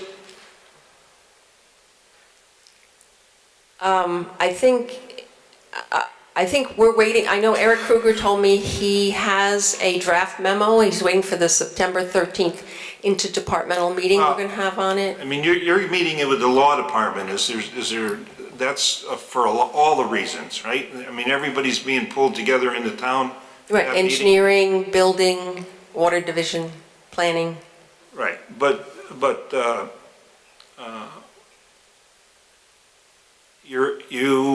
it's one thing to have Cotter involved in everybody's comments, but really we're asking him to review B&L's work. And if B&L, if he's worried, he can share and say, Wallingford would rather have you do that, or Wallingford, but that isn't, I don't think is the thrust here. If B&L's work and you want him to review B&L's work, and it's more important that when the project gets started, that Cotter is there to be ensure that the work is done as the plan is designed. I agree, Mr. Chairman. I think that is the way that it was envisioned, certainly by our team. I think that's what was in Eric Kruger's memo and meetings that we've had with him. And actually, you suggested it at the last meeting, and I know that Erin mentioned it, so I would think that she would, it was her suggestion also that there be someone to review during the course of construction, during the course of the work effort. I think the chairman has added today to have Mr. Cotter look at the plan, and that certainly is a fairly direct charge. This is what you need to do, take a look at the plan, meet with Michelle and the team. I don't think it's that complicated, as you suggest. It's not a 5-page memo. Once he comes back, unless there's something that is woefully deficient, which I would be incredibly surprised, I think the report comes back and then he's there to make sure, whether on a weekly basis or certainly significant storm events, to be at the site and make sure during the course of construction that there aren't any problems that haven't been dealt with by the contractor and the owner. I mean, that's where I think it's coming from. I mean, he's not there to redesign the soil and erosion plan. Right. He's there to make suggestions or make a report that said this seems to be satisfactory, or I can't improve on it, or whatever he does. But as he did at Choate and he did other places, that he was there to be sure that it was being installed and functioning, and tried to protect the wetlands against any runaway storms. All right, I guess my biggest concern about the erosion control is I lived through the work stage project, as some of the commissioners did, but some are new, but which was a nightmare. They had opened up 42 acres of this red soil. It was very slippery, but that was a flat site, and it was a nightmare that went on for 2 years with red rivers running off the property. So this is the same kind of soil, except it's of a steep grade. And my imagination is having trouble with that difference, going from a flat site to a steep site. If you If Mr. Cotter addresses that, that'd be great. That's what I want addressed, that difference. What are you going to address there? The problem in that first site you talked about was the contractor. It was a total contractor problem. And when that contractor left and number 2 contractor, it wasn't much better. Number 3 contractor is the one that solved the problem. It's ironic that that number 1 contractor went on to improve his skills and is being awarded awards on his work around the state, but that's beside the point. The point is that the pond wasn't installed, nothing was done correctly at that work stage site, and it was a contractor. So that's the other thing that we should, as a commission or individually, approve the chosen contractor for this project. The contractor needs a qualification sheet for us to be comfortable that the job will be done as designed. And I think, Mr. Chairman, the main role of your erosion and sediment control enforcement officer is also to, be part of that. I think, knowing the work stage development, one of the problems was they were terrific owners, but they were not in state. They're out in Minnesota, and I know that Jim Manley's here. He's been here at every meeting. He attends everything, and the current owners have done other projects within the state of Connecticut. They are very, very much involved in the site and want to be a big part of the town of Wallingford. That may have been different in the past. So I think that, having at least I thought the main reason that you all wanted this enforcement officer was to make sure that the work is done in accordance with the plan. And that's where I think your protection is. That plus, you're talking about a pretty significant bond on top of it. But I think Erin just she raised the key point, and maybe this is why, you're new to us, and why we're being perhaps as hard-nosed or tough, is that because we've approved plans before, and we have gotten bitten. I guess that's probably the best way to say it. And so, I hear what you're saying. It looks wonderful, and I'm going to take you at your word that it's wonderful. It's good. But having been bit, and, everybody else who came in with plans, oh yeah, it's going to work perfectly, and we've got some weird things have happened to us. And so that's the, the nature of our concern. It's not that we just don't like you or anything like that, but weird, but that's what you're dealing with. And those plans had a stamp on them too. Yes, they do. Thank you. But again, I will tell you that, I've had conversations prior to tonight's meeting with Attorney Small. I recognize that, there's an issue of bonding, as the chairman's pointed out. But we're talking about, bonding, we're talking about an enforcement officer, we're talking about having somebody come to the site on a potentially a weekly basis to take a look at things. I'd like to think that this applicant has been sensitive to the fact that there were problems in the past. That's why we're designing it with, again, this newfangled tiered system of erosion sediment control, not just to impress you, but to make it work, to be successful. So I understand where the commission's coming from. I think that I'm happy to have our team interact with Mr. Cotter, and I suspect that report, the appropriate amount of bonding and having an ongoing relationship with your enforcement officer should provide you with a lot of comfort that you didn't have in the past. Well, right now, probably the biggest comfort is that super silt fence, and not as much as being a silt fence, but it's going to be similar to a construction fence, keeping the wild contractor operator out of the wetland. It's bad enough he's going to be in the upland review area, but with that silt fence, I feel a little more comfortable trying to keep the bulldozers out. So, you have any comments though regarding us reviewing the contractor, the site work contractor? I think it probably would be an appropriate conversation that I'm happy to have with members. I don't think that you can check with your staff, your legal staff. I don't know that it can necessarily be a condition of any approvals, but we do recognize that, we'd want to know, we'd be sensitive to those parties that we shouldn't entertain. We've already had some communications. I mean, this size project, you're really kind of limited to the number of site contractors you can even talk to. As a practical matter, there's not that many that can handle it. And so I guess it's a long way to say we're okay. It just is understanding that, you know, we're willing to communicate at all times with this commission. Well, you, as the owner of the development or the project, he's going to be reviewing his own contractors, and with this size application or project, there must be resumes. The developer, or the contractor must have some resumes that the the applicant is going to review. So that's the kind of information I think is pretty important to us. Understood. Any other comments, Commission? We're all set? Okay, we'll continue this till next month. Okay. We'll move back.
Okay, we're getting back to normal. Aaron, continuation of public hearing, then you also have consideration of a public hearing item. What is that? Once you close, like next October, let's say you close it on October 3rd, you then move into the deliberation phase. That's the consideration. Now, there's the hearing closed, Okay, so and then you that's- get to chit-chat about it and go back and forth with each other. And right. no new information can be added once you close the hearing. Okay, old business, 18.7.1, 35 Tully's Road. That was for administration approval. Yes, that's taken care It's of. all set? Okay, A 18.7.2, 508 Main Street, Yalesville, Frenchie's Auto Body. Environmental planners report went out in your packet on that. I was waiting for them to submit a revised plan or withdrawal. Today they did withdrew it. They withdrew it because they're going to take the building and turn it, and by taking the building and turning it around, they'll be out of our 50-foot jurisdictional area. And they'll go just straight to planning and zoning that way. But they wanted me to assure the commission that they will be talking to me about the various issues on site with old cars being parked too close to the stream and other problems on the site. Okay, new business, application A 14.7.2, 195 Cheshire Road, Sunwood Development. Request for bond release. Okay, they came in for that the other day, requesting for bond release. Today I went out there and looked, and they do have one minor problem, but I'm suggesting, they've got $10,000 left that we're holding. I'm suggesting, well, I'll tell you what the problem is, and then you can figure out if you want to release 5,000 or 8,000 or something. Here's what it is. Everything's great. They've got all the houses sold. Everything's done. At the end of the cul-de-sac on Royal Oaks Road, there's some rilling on one lot, the whole half of one lot. The rilling, the grass never took, and it's creating rilling and gullying going right down into the said basin, the storm basin. So not only does it affect that gentleman's property, but it goes straight into the storm basin. So they've just got to address that, put some more topsoil on, put some more seed on, get it. I said, you got to get this under control before winter. Anyway, so I would recommend, giving something back, but withholding a little bit for that. Well, you've worked with him before, and he does I don't want to live up to what he needs to. Oh, yeah, I have no doubt they'll do a good job. So why don't we, are you against releasing 100% of the bond back and get it cleaned up? I think. Yes or no answer? I think you should keep 1,000 in there. And commissioners? Whatever. Just until it's done. What's that? No, it's just that, I think, yeah, you hold back a little bit and just until it's completely done. People All right, have, how much do you want to hold back then? let's see, it's a $10,000 bond, we'll hold back 1,000. Okay, reduce the bond. I'll entertain a motion to reduce the bond by $9,000. Mr. Chairman, I make a motion, application A14-7.2195, Cheshire Road, Sunwell Development, the request for bond release be made in the amount that the bond be reduced by $9,000 and retain $1,000. Is there a second? Second. Any discussion? Call for a vote. Ally? Yes. Dave? Yes. Debbie? Yes. Bob? Yes. Yes.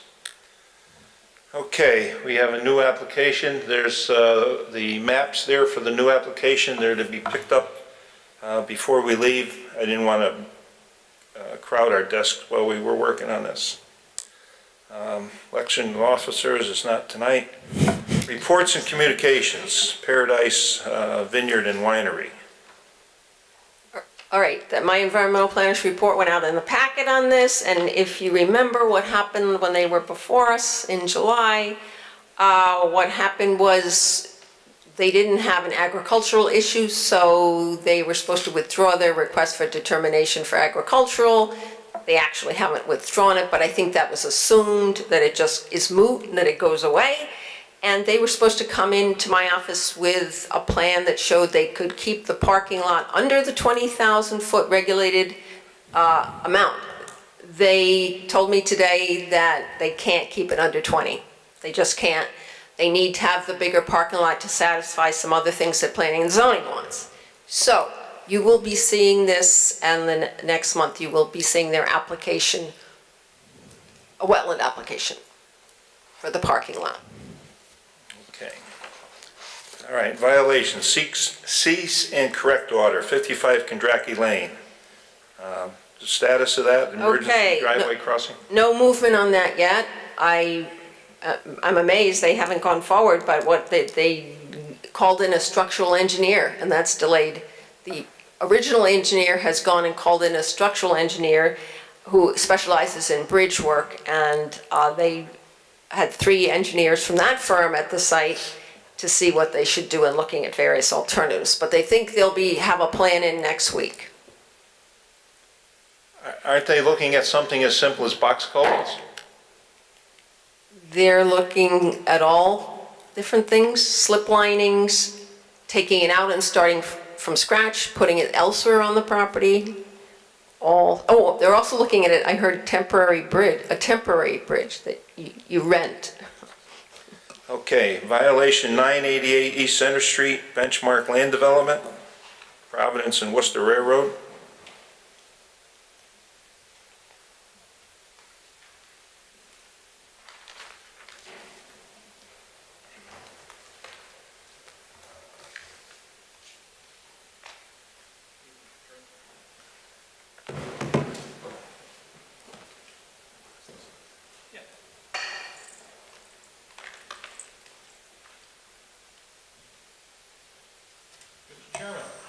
Microphone.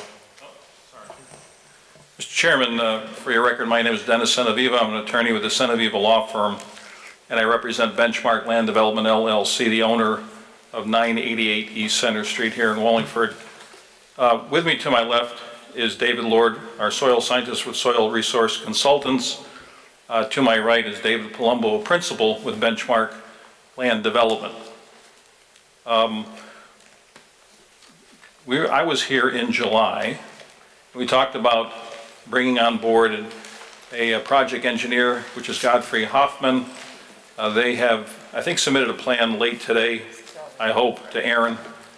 for this particular site. David Lord has been retained by Benchmark Land Development. He's prepared a wetland restoration, excuse me, and creation plan. It is new, it's hot off the presses. I've just received my copy, and I believe we've got copies to pass out to the commission. My sense is that it probably makes sense for us to submit an application as opposed to just respond to the notice of violation. I think what we told you last time is that nothing has changed from the date of the notice. This violation came about because we submitted an application to the Planning and Zoning Commission to do some work at 988 East Center Street. And during the course of the review by town staff, Aaron learned that there had been some filling in the wetlands area or upland review area behind the existing building. If you're familiar with that site, there's the railroad immediately to the east side of this property. I think I told you last time that Mr. Palumbo's here to confirm that, should you not believe me, that there were several pieces of debris and construction material, a large amount of debris and construction material behind that building. That's what Mr. Palumbo removed. He thought he was making an improvement to the site, and then leveled it all down with crushed stone and continued on with what he thought was a much more attractive site and a much more usable site. Again, not recognizing the wetlands implications at the time. Now he does, and that's why he's here. That's why he's retained me. He's retained Godfrey Hoffman and also David Lord. So I don't know, Mr. Chairman, whether you'd prefer to have us make it part of the presentation this evening or come back with an application and let Aaron have an opportunity and this commission to review the plan that's just been prepared. That's probably the best thing, because without all the particulars, That's what I was. as far as I see, you've eliminated all the upland review area there and some wetlands. I don't know how you're going to deal with mitigation regarding upland review area and wetlands. Yeah, one of the things we did do, and we've already met with Aaron, we've met, I believe that Godfrey Hoffman has had conversations with a town engineer. There is a town right-of-way, a drainage right-of-way. Some of the work that was done was connecting some pipes and a culvert. I believe that's going to be viewed as a positive step by engineering, but again, I don't have anything to confirm that at this meeting yet. So, yeah, it makes sense to give us an opportunity to come back to you with our full presentation. Okay? So we'll see then. You have something to pass out I think I tonight? might be here in October, yeah. You might be here in October? Yeah, we have something to pass out tonight, I though. don't know. Mr. Chairman, Godfrey and Hoffman, their engineers, did come in with one set of their proposal today. It's not an application, it's just an idea if you Well, want. they're going to make an application now and have a dozen sets, whatever they need. Yeah, I had asked for them to deliver, just to evidence the fact that we are working on the plan, and so that this commission knows we're not stalling.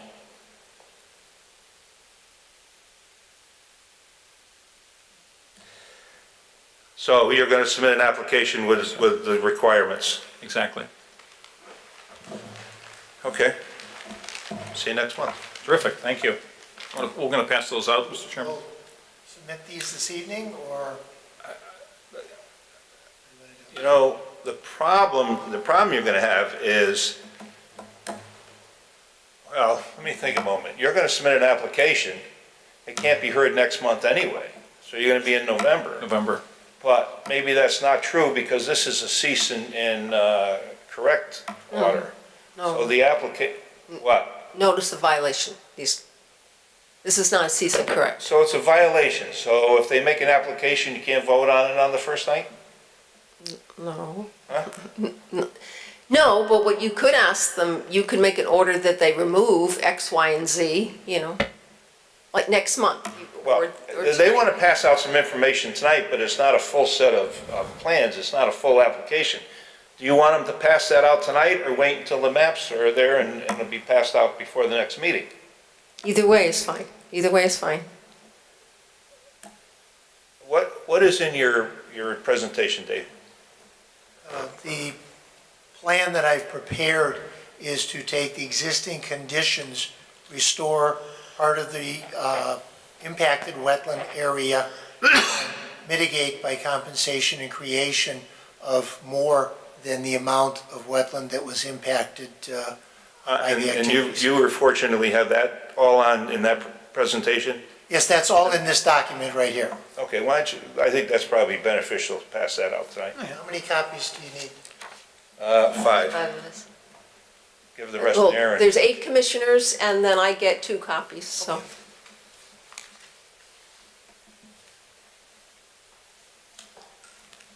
Thank you, Mr. Chairman.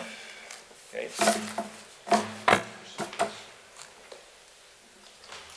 All right, Aaron, you had another violation that they filled an upland review, right? Yeah. Yes, I didn't process that one. Okay, but that hasn't changed either then. I discovered that one is in the FEMA flood zone, so the plot thickens on that one. Thank you. Well, that also needs to be addressed because, Yes.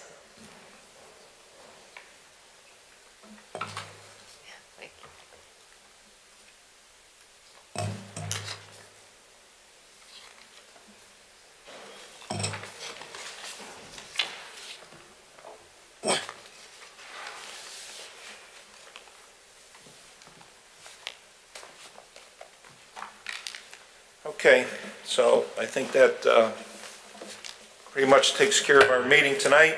Is there anything else to come before us? Not, I'll entertain a motion to adjourn. Mr. Chairman, I make a motion that we adjourn this meeting. Second, Second. all in favor? Aye. Aye. Aye.